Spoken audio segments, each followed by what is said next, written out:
श्री गणेशाय नमो नमः। आप सभी का एक बार फिर स्वागत है आप सभी के प्रिय चैनल वेद वचन में। आज हम इस वीडियो में जानेंगे कि इस बार पावन जन्माष्टमी का व्रत हम सब कब कर रहे हैं और इस व्रत का महत्व क्या है। इस व्रत का पारण हम सब कब करेंगे। आप सभी भक्तजनों को पावन जन्माष्टमी की हार्दिक शुभकामनाएं। कहिए जय श्री कृष्णा, जय जय श्री राधे। जैसा कि हम सब जानते हैं कि जन्माष्टमी का पर्व भगवान श्री कृष्ण जी के जन्म उत्सव के रूप में मनाया जाता है। और जैसे हम अपने ही परिवारजनों के सदस्यों का जन्म उत्सव मनाते हैं, उसी प्रकार हमें हमारे भगवान का जन्म उत्सव मनाना चाहिए, क्योंकि भगवान जिनकी हम पूजा करते हैं वह हमारे घर के सबसे बड़े सदस्य होते हैं। जन्माष्टमी के दिन भगवान श्री कृष्ण के बाल स्वरूप लड्डू गोपाल जी का पूजन किया जाता है।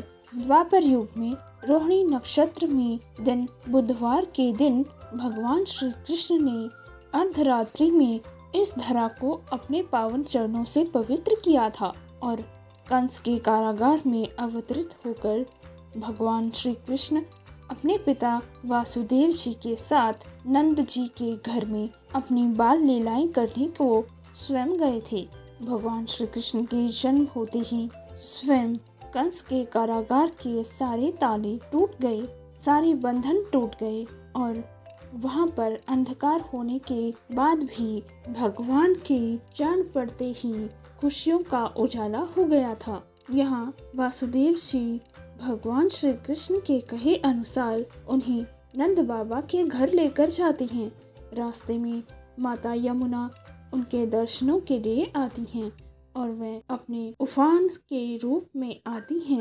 वह उनके चरण कमल छूना चाहती हैं, परंतु उस समय वह टोकरी में होते हैं, उस कारण उनके चरण कमल वह नहीं छू पाती। और यहाँ कृष्ण जी के पिताजी माँ यमुना की लहरों को देखकर थोड़े घबराते हैं। तब श्री कृष्ण जी अपने एक पाँव को बाहर निकालकर माता यमुना से अपने चरण स्पर्श कराते हैं। उसके पश्चात माता यमुना शांत हो जाती हैं। इस प्रकार वासुदेव जी नंद बाबा के घर पहुंच जाते हैं और वहां कृष्ण जी को उन्हें सौंपकर स्वयं नंद बाबा की कन्या को लेकर आते हैं। यहाँ कंस के कारागार में पता चलता है कि माता देवकी ने कन्या को जन्म दिया है। उसके पश्चात कंस स्वयं जाकर उस कन्या का वध कर डालता है, परंतु वह कन्या वहां अपने प्राण न त्याग कर आकाश की ओर उड़ चलती है और भविष्यवाणी होती है, हे कंस, तेरा काल इस धरा पर आ चुका है। वह यहाँ से दूर गोकुल गांव पहुँच चुका है। अब तुम्हारा वध निश्चित है। तुम कितना भी प्रयास करो, परंतु अब तुम्हारा काल निकट है। उसके पश्चात कंस घबरा जाता है और यहीं कृष्ण जी की खोज में अपने अनेकों राक्षस गणों को भेजता है और अनेकों प्रयास करता है। यहीं उसी प्रयास के चलते उसने एक बार पूतना राक्षसनी को कृष्ण जी का वध करने के लिए भेजा, परंतु स्वयं कृष्ण जी पूतना का उद्धार करते हैं और उसे स्वर्ग लोक की प्राप्ति होती है। उसके पश्चात कई प्रयासों के चलते सभी राक्षसों का वध भगवान श्री कृष्ण करते हैं और सबको स्वर्ग को प्रदान कराते हैं।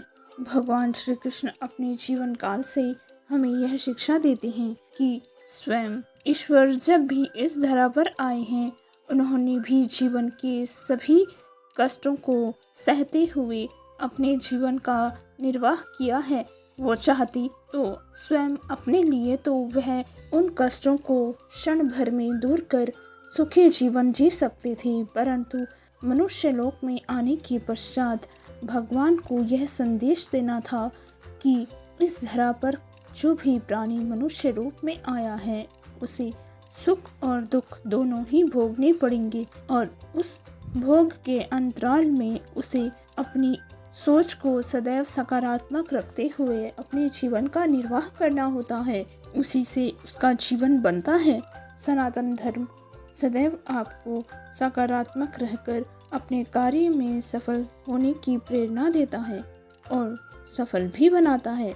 इसलिए सदैव अपने ग्रंथों को पढ़ उनकी सही प्रेरणा से प्रेरित होकर अपने जीवन को सुंदर व सुगम बनाएं। इस बार श्री कृष्ण जन्माष्टमी बड़े ही उचित अवसर लेकर आई है।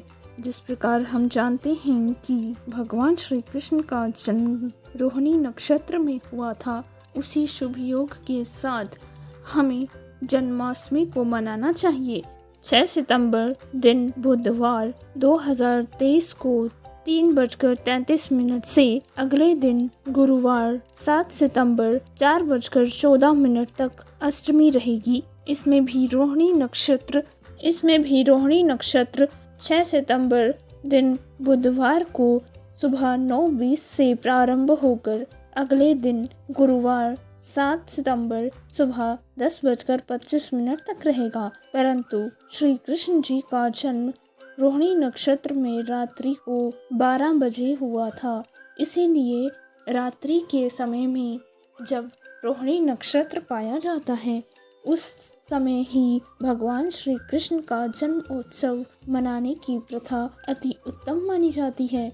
जो भी गृहस्थ आश्रम में रह रहे भक्त हैं, उन्हें 6 सितंबर 2023 को भगवान श्री कृष्ण जन्माष्टमी का पावन उत्सव मनाना चाहिए।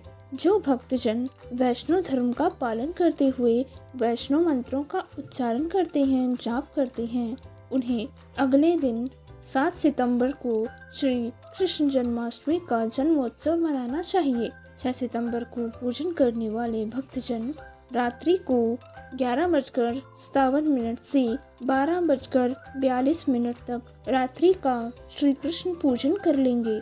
उसके पश्चात पूजा होने के बाद वह अपने व्रत का पालन करेंगे।